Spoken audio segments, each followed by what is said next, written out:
each. Click, call, or visit a Spectrum store today. We said we'd never break the 3-second rule. Never do that. And never become a minivan mom. Hey, Chris. As parents, we say never a lot, but never happens.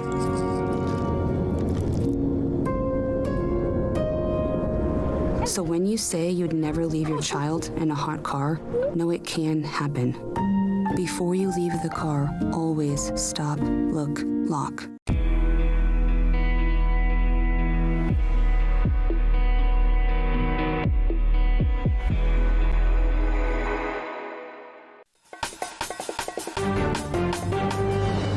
Good morning, I'm Bree Driscoll, and here's your Spectrum News in 90. Pope Francis is resting this morning but remains in critical condition. Today is the 10th day of his hospitalization for pneumonia and early stages of kidney failure. A statement from the Vatican says the kidney failure is, quote, under control. Doctors have said the Pope's condition is touch and go. An email from the Office of Personnel Management was sent to the federal workers asking them to outline their accomplishments in the past week. The Departments of Defense, Homeland Security, State, and Energy are telling workers not to reply.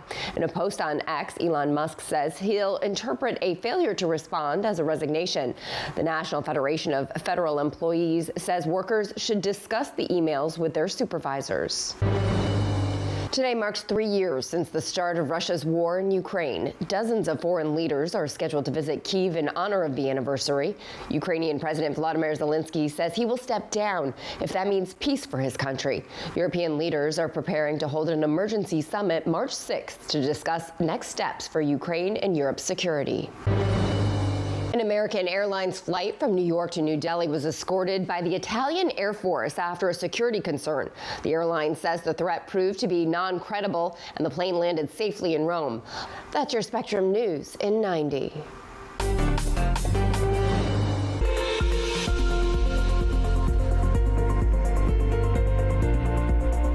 Good morning, I'm meteorologist Ramel Carpenter with your weather on the Ones forecast. A quiet start to the week for most across the lower 48 as temperatures continue to rise.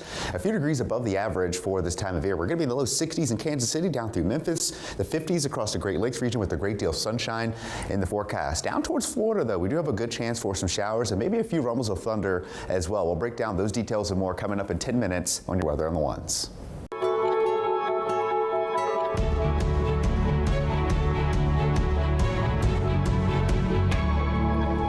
Thanks so much for joining us here on Spectrum News. I'm Bree Driscoll. Today is Monday, February 24th. We begin with a developing story out of Rome. Pope Francis slept well overnight, but remains in critical condition. Here's a look at St. Peter's Square this morning as the Vatican reports the Pope's kidney failure is under control.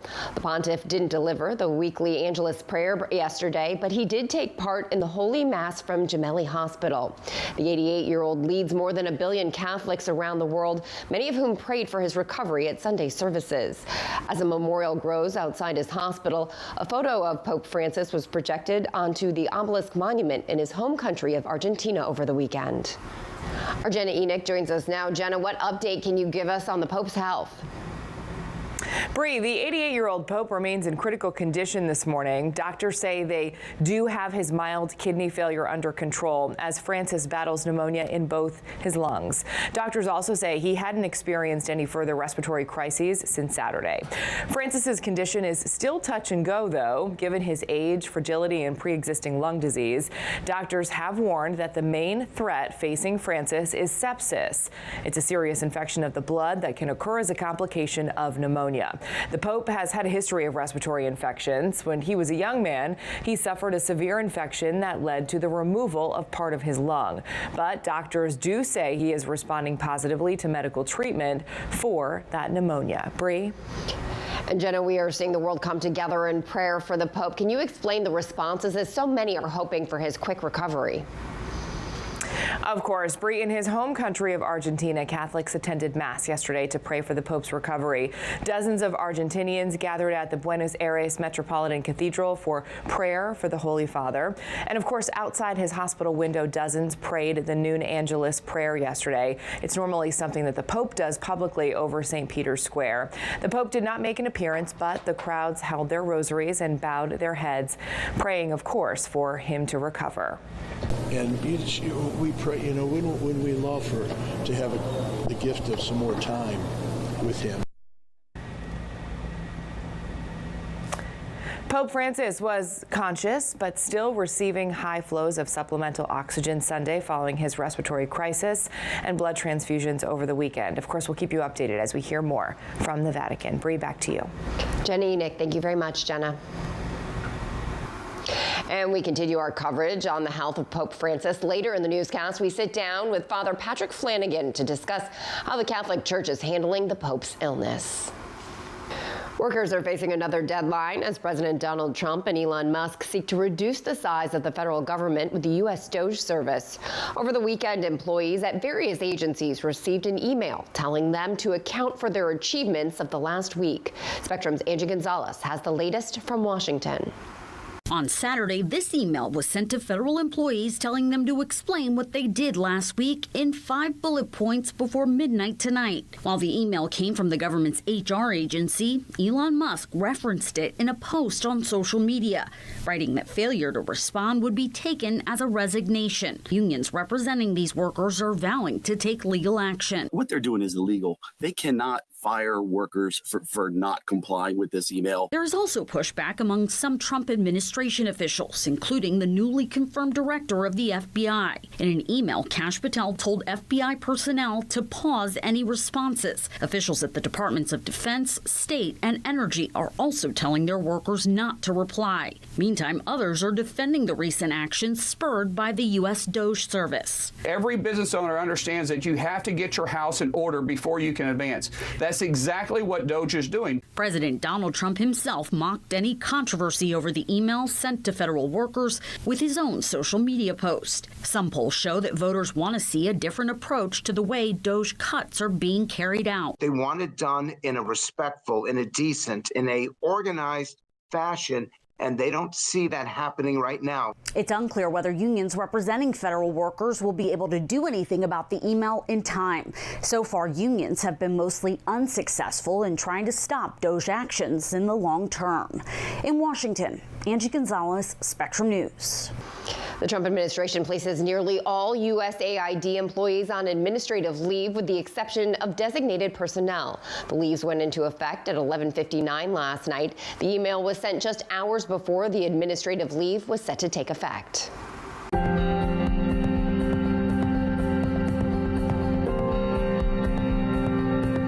It's the third anniversary of war breaking out between Russia and Ukraine. As a show of support, a dozen foreign leaders are visiting Ukraine. Spectrum's Katie Streit has the story. A dozen leaders from Europe and Canada visited Ukraine's capital Monday, marking the third anniversary of Russia's invasion, showing support for Kyiv. The anniversary comes at a sensitive time as President Vladimir Zelensky navigates changes emerging, like President Donald Trump pivoting the U.S. approach to the war. If it guarantees peace for Ukraine, if you really need me to resign, I am ready. I can exchange it for NATO. European Commission President Ursula von der Leyen and Canadian Prime Minister Justin Trudeau were among the leaders welcomed at the train station Monday by Ukrainian Foreign Minister Andrei Sybiha, along with the president's chief of staff, Andrei Yermak. The UN General Assembly is expecting to vote on dueling resolutions. One is Ukraine's European-backed proposal, which demands an immediate withdrawal of Russian forces from the country. The second option is a U.S. resolution for a quick end to the war. However, the plan never mentions Moscow's aggression. The resolutions voted on Monday aren't legally binding, but are seen as a barometer for world opinion. We want to end this war. The partners want Russia to be there, and Russia will be there. Trump plans on meeting French and United Kingdom leaders as the uncertainty grows about U.S. ties to Europe and Ukraine. The United States, and they will not cancel or stop or freeze any support support, especially military support, to Ukraine. That's crucial for us. The president? My relationship with President Trump,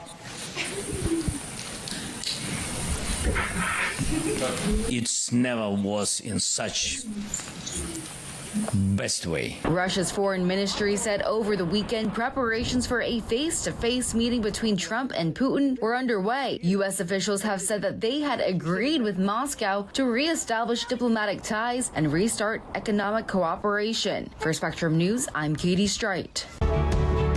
A scare in the sky. Italian Air Force fighter jets escort an American Airlines flight. Why the plane was diverted, coming up right here on Spectrum News.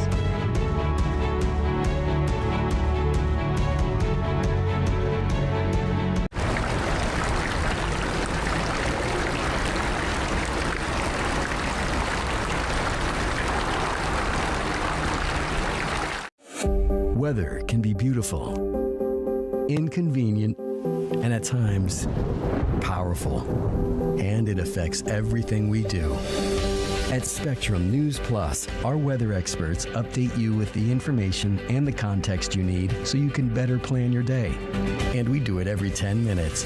We're the calm in the storm. Weather on the Ones on Spectrum News Plus, exclusively on Spectrum.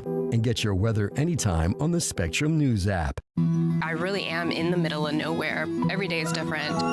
Chores, come on, homeschooling, and then I fit in the rug business. I just got a new batch of rugs that I'd love to show you. I have a website, and a lot of what I do is sharing my home life. Mommy's leaving. Reliable, high-speed internet is the foundation of our business. Spectrum was great. They went out of their way to make sure that I was okay and I was taken care of. Shoo! And that's the awesomeness of having Spectrum.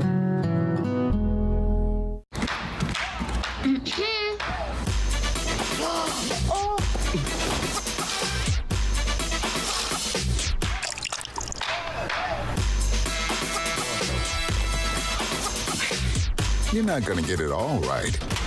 Just make sure you nail the big stuff. Mama!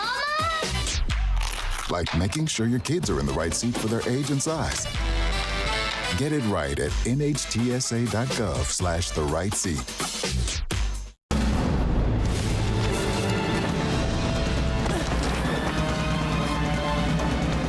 Even the mighty might not see it coming. It's prediabetes, and it captures 1 in 3 adults. But you can escape. Take the 1-minute prediabetes risk test to know where you stand and prevent or delay type 2 diabetes. Be your own hero on smartphones everywhere at doihaveprediabetes.org.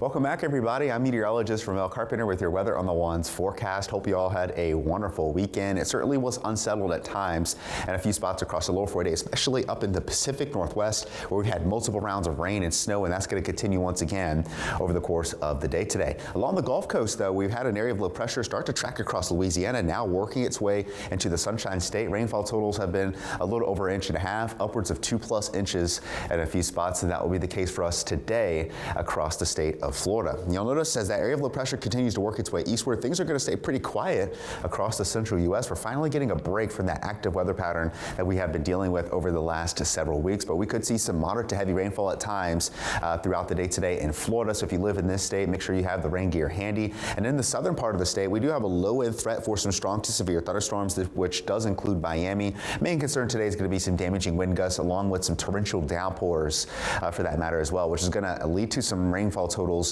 exceeding 3 inches and a few spots as well. So right around lunchtime, we're dealing with this mess all across the state, and the southern part of the state is going to be dealing with some moderate to heavy rainfall at times as well. This will continue through that evening commute, and then eventually our area of low pressure starts to work its way off the eastern coast of Florida. Maybe a few lingering showers early in the day on Tuesday, but we'll finally dry out. We're going to see a great deal of sunshine for the rest of the week as high pressure takes over our weather pattern and our temperatures start to warm up as well. But I mentioned we could see some rainfall totals exceeding exceeding 3 inches in a few spots as well, especially where those heavier downpours manage to set up as we get into the afternoon and evening hours today. But 3-day forecast for Tampa, we are trending much warmer. Temperatures are going to continue to climb as we get towards Wednesday and Thursday with highs in the upper 70s, approaching the low 80s. And we're not just warming up in Florida. We do have warmer temperatures in store for us across most areas in the lower 48. And we're going to break down those details and more coming up in 10 minutes on your Weather on the Ones forecast.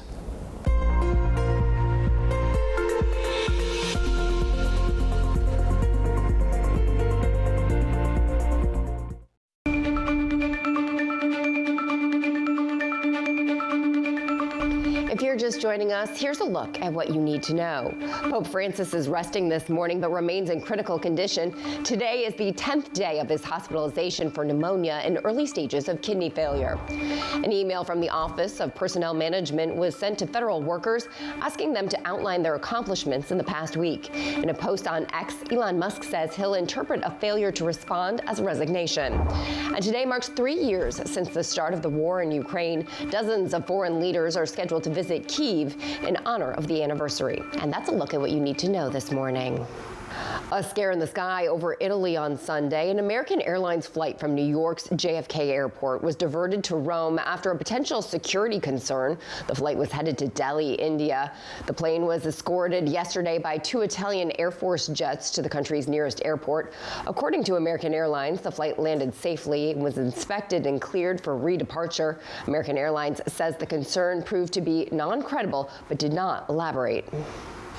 Joining me now, Father Patrick Flanagan, Chair and Associate Professor of Theology and Religious Studies at St. John's University in New York. Thank you so much for being here. Can you explain what happens within the organization of the Catholic Church when the Pope is experiencing a significant illness like we are seeing now? What if he becomes incapacitated? Bree, good morning to you and your staff. Thank you very much for inviting me to be a part of this news piece here.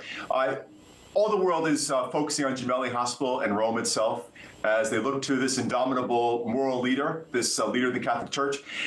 What's beautiful about the Catholic Church, as many people know, is that it's a hierarchical structure.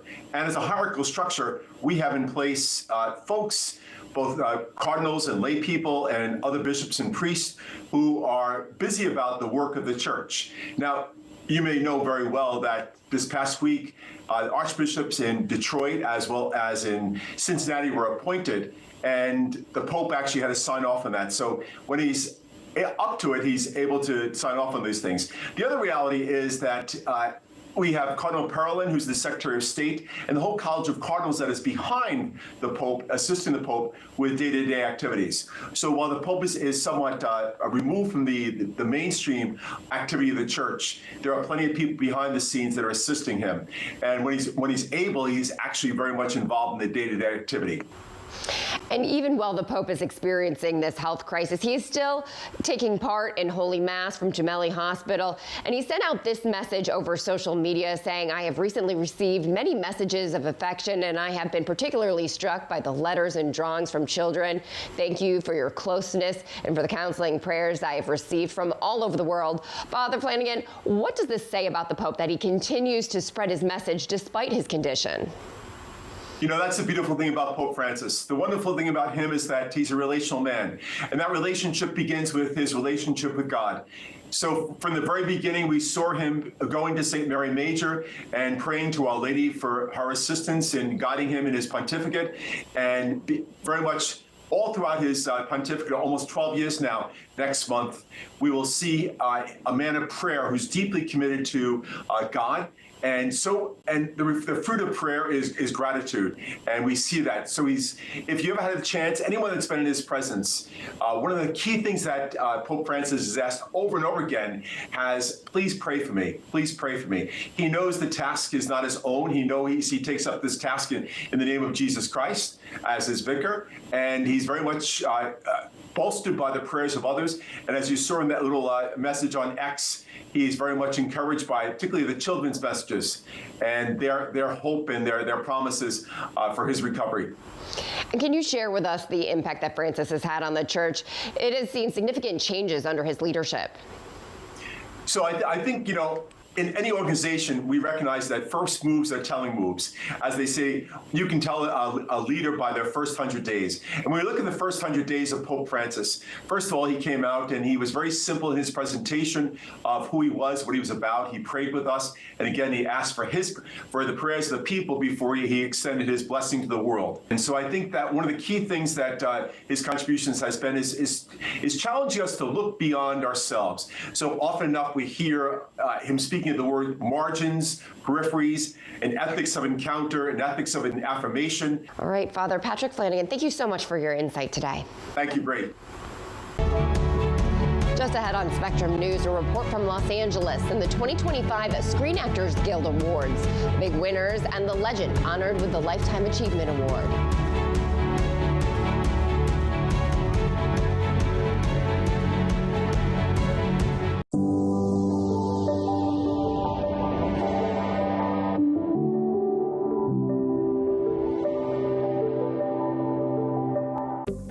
Spectrum News Plus. News from a new perspective, dedicated to refreshing storytelling and empowering communities across the nation. With balanced reporting, providing real context and in-depth coverage 24 hours a day. Here's a look at your forecast across the country. Local stories, connecting communities. We are Spectrum News Plus. Streaming now on the Spectrum News app and free with your Spectrum subscription. Starting a business is hard. You have to stay connected at all times. As we've been growing the studio, Spectrum's been there every step of the way. I'm always able to make the phone call that I need. I'm able to shoot that text message or that email. Every vital piece of equipment that we have here uses Spectrum. Fast, reliable internet, starting at $40 a month, backed by the Spectrum commitment to keep your business connected. Food isn't just fuel to live, it's fuel to grow. My family relied on public assistance to help provide meals for us.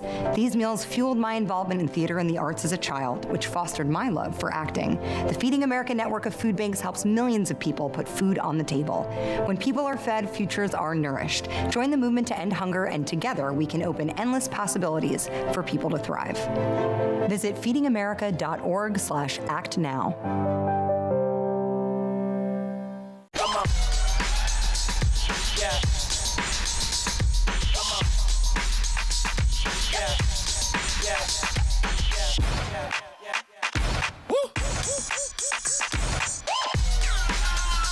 You're not going to get it all right.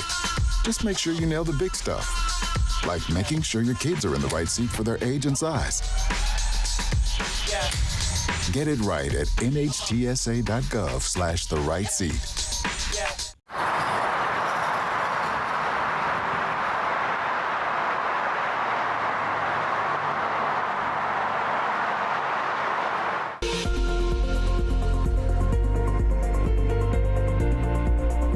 Happy Monday, everybody. I'm meteorologist Ramel Carpenter with your Weather on the Ones forecast. Hope you all had a wonderful weekend. We are starting the week off with some more unsettled conditions across the Pacific Northwest with rain and snow across Washington and Oregon and perhaps a few spots in Northern California as well. But along the Gulf Coast down through Florida, we are going to be dealing with some torrential downpours at times, which could lead to some strong to severe thunderstorms in the southern part of Florida. But outside of that, we are finally getting a break from the active weather pattern we have been stuck in the last couple of weeks with winter storm after winter storm. Not going to be the case this week. In fact, our temperatures are finally going to warm up, and we're going to be well above the average in many areas across the country. And we are dealing with some quiet conditions in the central U.S. Down through the Gulf Coast, of course, we're dealing with that area of low pressure, bringing some more rainfall. But up in the Pacific Northwest, that is where things have been unsettled all weekend long. Rain and snow across Washington, Oregon, even up towards Idaho and into parts of Montana, for that matter as well. And it does look like we are going to get a break from this weather pattern as we get towards the middle of this week. And you'll see that with Futurecast. Dry and quiet conditions across the central part of the country, and then that area of low pressure works its way across the Pacific Northwest. And then eventually Wednesday and Thursday, we have high pressure in full control of our weather pattern. allowing for sunny skies and our temperatures to also warm up for that matter as well. Really not expecting much in the way of wet weather or even some snowy conditions until we get towards Wednesday night into Thursday, mainly across the northern plains and to parts of the Great Lakes region as well, but not expecting any significant concerns as far as the weather goes as we get into the next several days. Take a look at the rainfall totals we're expecting, mostly going to be across Florida and across the Pacific Northwest. The central part of the country going to be a little unsettled as a frontal system works its way eastward as we get towards the second half of this week, but aside from that, not expecting much in the way of wet weather, with rainfall totals likely adding up to less than half an inch of rain. The bigger talking point this week is certainly going to be our temperatures. Take a look at this. In Kansas City, we'll be in the mid-60s tomorrow afternoon. Great deal of sunshine. Make sure you make plans to get outside. And across the southeast, we're going to be well into the 70s, approaching the 80s in a few spots. How about the mid-50s up in New York? And then across the northern plains, temperatures continuing to run above the average in the middle and upper 40s. Take a look at this. This is the departure from normal, and we are going to be running 10 to 15 degrees above the average from the central U.S. all the way to the eastern half of the country. Take a look at Denver, Colorado, running 21 degrees above the average heading into Tuesday afternoon. We are going to see a bit of a pattern flip, though, as we head into the first several days of March, with cooler than average conditions expected across the Northeast as well as the West Coast.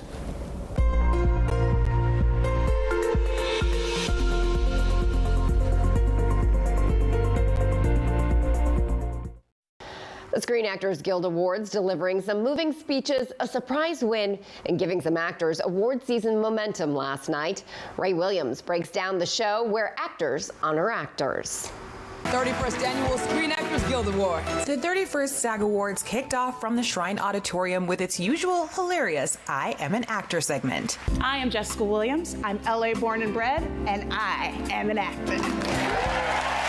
Host Kristen Bell commanded the stage with an easy charm, launching into song showing actors in their early roles. Or be a beauty queen or hug a purple dinosaur. Jane Fonda was honored with the Lifetime Achievement Award, recognized for both her acting and her activism, taking the moment to highlight that her dedication to justice was anything but over. Make no mistake, empathy is not weak or woke. And by the way, woke just means you give a damn about other people. SAG-AFTRA President Fran Drescher addressed the crowd, highlighting the wildfires and encouraging the community to stay strong. I'm a victim of the fires, and though my house still stands, I can't go home.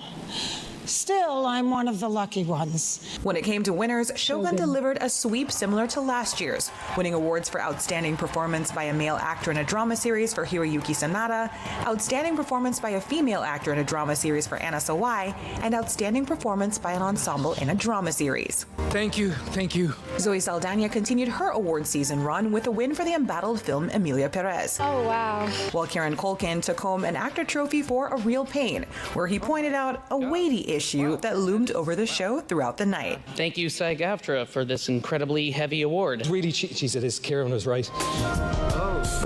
But the heavy trophy didn't stop the show, and the Best Male Actor in a Lead Role category delivered a surprise. Timothée Chalamet.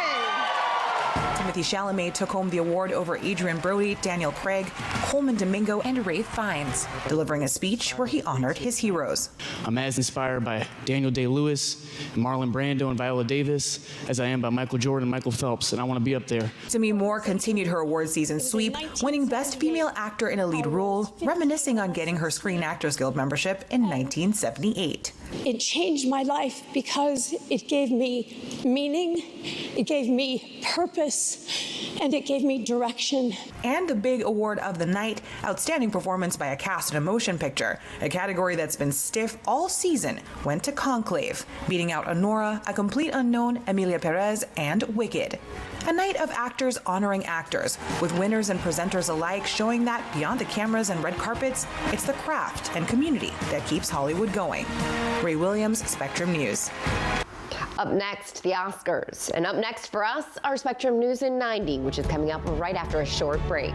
I'm Bree Driscoll. Thanks so much for joining us.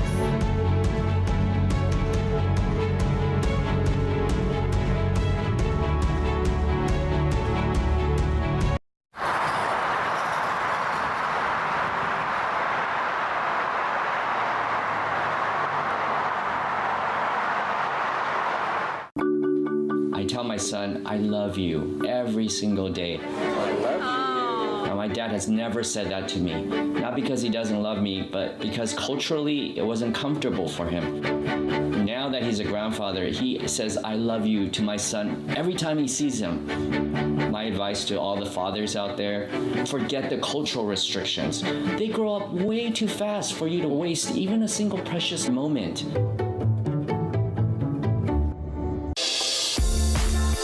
It's game time at the arena, and 20,000 fans are looking for a win. With an ultra-high-speed network and seamless Wi-Fi, fans can get in the door fast and share the game's best moments in real time. And with Spectrum Business committed to keeping them connected 100% of the time, they won't miss a second of the action. A secure, reliable connection from Spectrum Business means the fan experience is a guaranteed win.